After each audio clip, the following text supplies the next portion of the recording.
2022 को तुलसीपुर निवासी पूर्व चेयरमैन श्री अफरोज़ अहमद की सूचना मिली थी कि रात में अनजान व्यक्तियों द्वारा हत्या कर दी गई थी, जिसके संबंध में उनके भाई अफरोज़ अहमद उर्फ रिंकू की तहरीर पे हमने मुकदमा लिखा था।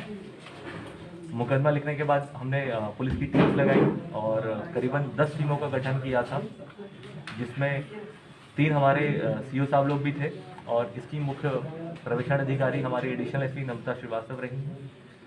इसमें हमने सीसीटीवी, मैनुअल इंटेलिजेंस और कैमरेज पे बहुत सारा काम किया। करीबन तुलसीपुर में 250 कैमरेज हैं जो चेक किए। ढेर सारा क्या कहते हैं, हमने मोबाइल पे काम किया, मैनुअल इंटेलिजेंस पे काम किया। 100 से अधिक लोगों से हमने इसमें पूछताछ करी है और फिर ये वो केस आज की डेट में वर्कआउट हुआ है। ये वर्कआउट ये निकला है कि इसमें जो मारने वाले थे उनका नाम मेहराजुल उर्फ मामा और उसके साथ महफूज है, और जो दोनों तुलसीपुर कस्बे के ही रहने वाले हैं। और बहुत समय से ये रमीज जो कि रिजवान जहीर पूर्व सांसद के संपर्क में है, उनके सन इन लॉ के संपर्क में है, उनके परिवार के बहुत इंपॉर्टेंट कॉन्फिडेंट हैं, उनके द्वारा ये करी गई है। घटना का क्रम ये रहा कि ये लोग करीबन 1.5 महीने से फिरोज को पप्पू को हत्या करने की फिराक में थे। उससे पहले जिस दिन घटना हुई उससे पहले 3 बार ये पहले भी क्या कहते हैं हत्या का प्रयास कर चुके थे, मगर ये हत्या नहीं कर पाए और 4 तारीख में अपनी क्या कहते हैं योजना में सक्सेसफुल हो गए हैं। और इसमें हमने क्या कहते हैं सारे एविडेंसेस कलेक्ट किए हैं। तो इन दोनों के पास से जो उस दिन हत्या में प्रयुक्त हैं एक स्टील की रॉड, उसके अलावा जो चाकू है जिससे गले पे वार हुआ था, और इसके पास से एक अवैध कट्टा भी हमने बरामद किया है महराज के घर से। पूछताछ में इन्होंने बताया है कि पूछताछ में इन्होंने जो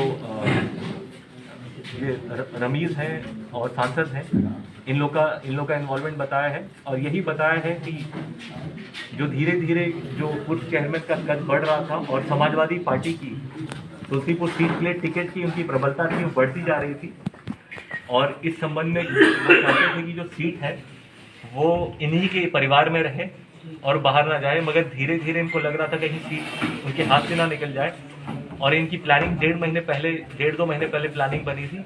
पूर्णतः है ये क्या कहते हैं पॉलिटिकल महत्वाकांक्षा के तहत क्या कहते हैं ये हत्या कारित कराई गई है।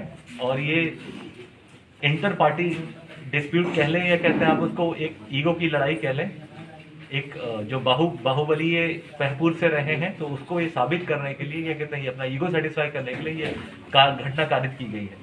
पूर्व में भी जैसे आपको पता होगा कि ये कहते हैं रिजवान जहीर का आपराधिक इतिहास लंबा चला है, करीबन दर्जन भर मुकदमे उनके खिलाफ हैं।